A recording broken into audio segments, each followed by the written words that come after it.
আমি বলি কি যে বর্তমান সরকারকে একটা ভূতে ধরেছে। এটা হলো শেখ হাসিনার ভূত। যেই ভূত শেখ হাসিনাকে ধরেছিল, শেখ হাসিনা বিতাড়িত হওয়ার পর থেকে সেই ভূত এখন বর্তমান বিএনপির ঘাড়ে সওয়ার হয়েছে। ভূতটা হলো জনগণকে অপমান করার ভূত। শেখ হাসিনার 15 বছরের শাসনামলকে যদি খুব সংক্ষেপে বর্ণনা করা হয়, তাহলে সেটা ছিল এদেশের জনগণকে নিয়ে উপহাস করা, জনগণকে যখন তখন যেভাবে ইচ্ছা সেভাবে অপমান করা। শেখ হাসিনা বাংলাদেশের মানুষকে শুনিয়েছিল নতুন এক গণতন্ত্রের সংজ্ঞা, উন্নয়নের গণতন্ত্র। জনগণের মতামত লাগবে না, তিনি পদ্মা সেতু আর মেট্রো রেল দিয়ে গণতন্ত্র বাস্তবায়ন করেছিলেন। এভাবে সর্বশেষ শেখ হাসিনার পতনের কফিনে সর্বশেষ যে ব্রেকটা ঠুকেছিল, সেটাও ছিল জনগণকে অপমান করার এক ভয়াবহ বিভৎস দৃষ্টান্ত। বলেছিল বাংলাদেশের 4 কোটি ছাত্র জনতাকে রাজাকারের নাতিপুতি। ভুলে যাওয়ার কথা নয়, আমার দেশের আত্মমর্যাদা সম্পন্ন 4 কোটি ছাত্র জনতা সেদিন রাতের অন্ধকারে বেরিয়ে এসে বলেছিল, আমি কে, তুমি কে। এত তাড়াতাড়ি ভুলে গেলেন জনগণকে অপমান করার পরিণাম?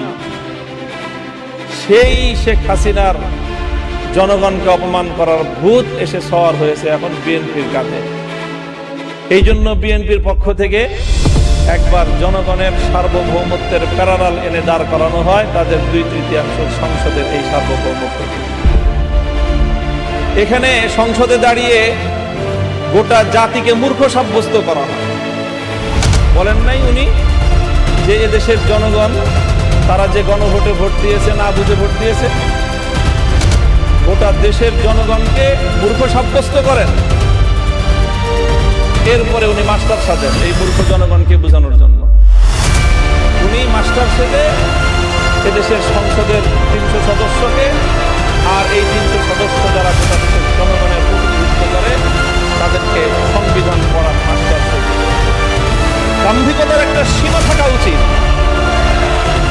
আপনারা জনগণকে অপমান করছেন, এই ভূত আসলে আপনাদের ঘাড়ের নতুন ভূত না, এটা শেখ হাসিনার ঘাড়ে সওয়ার হওয়া সেই পুরাতন ভূত আপনাদের ঘাড়ে এসেছে।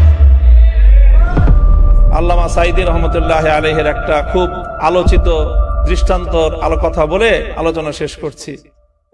ওই যে একটা আপনার বন্টনের গল্প শুনিয়েছিলেন না, যে সিংহ, গাধা আর শ্রীগাল মিলে একটা শিকার করেছে। এরপরে সিংহ বলেছে, এখন তো শিকার করলাম গরু, হরিণ আর খরগোশ, এখন 3 জন মিলে শিকার করেছি, বন্টন না করে তো খাওয়াটা এটা বেইনসাফি দেখায়। কাজেই একটা পদ্ধতি অনুযায়ী তুমি বন্টন করো। গাধাকে বন্টন করতে দিল, গাধা বন্টন করলো, আপনি বড়, আপনি গরুটা খান, আমি মাঝাও, আমি হরিণটা খাই, আর ওই পাতি শিয়াল তো ছোট, ও খরগোশটা খান। তো সিংহ এক চর মেরেছিল, এক চরে তার ঘাড় উপরে পড়ে গিয়েছিল। এরপরে বলল যে শ্রীগালকে বলল, তুই ভাগ কর। না মহারাজ, কি ভাগ করবো? না না, আমি তো ভাগ ছাড়া খাবো, আমি তো সিস্টেম ছাড়া খাই না, সাংবিধানিক পদ্ধতি বাস্তবায়ন হবে তারপরে সেটা আমি খাবো। শ্রীগাল বলল যে আপনি গরুটা দিয়ে সকালবেলায় আপনি ব্রেকফাস্ট করবেন, হরিণটা দিয়ে ডিনার করবেন, লাঞ্চ করবেন, আর খরগোশটা দিয়ে আপনি ডিনার করবেন। জিজ্ঞাসা করলে এত সুন্দর বন্টন করে শিখাইছে। শ্রীগাল বলে, ওই যে একটু আগে যে গাধার পরিণাম আমাকে এই উত্তম বন্টন শিক্ষা দিয়েছে।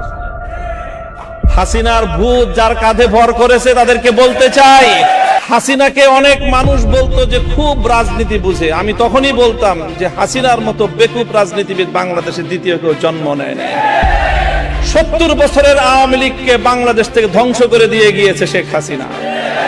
শেখ হাসিনা গাধার মতো ভূমিকা পালন করতে গিয়ে সীমান্তের অপর প্রান্তে গিয়ে পড়েছে।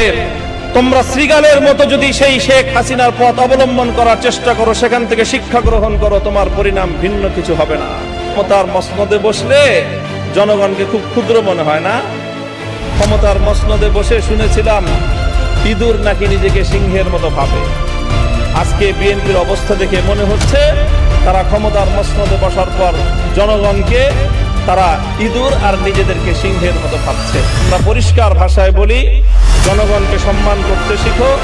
গণভোটের যে রায়, বাংলাদেশে এটি চতুর্থ গণভোট আজকে আলোচনায় এসেছে।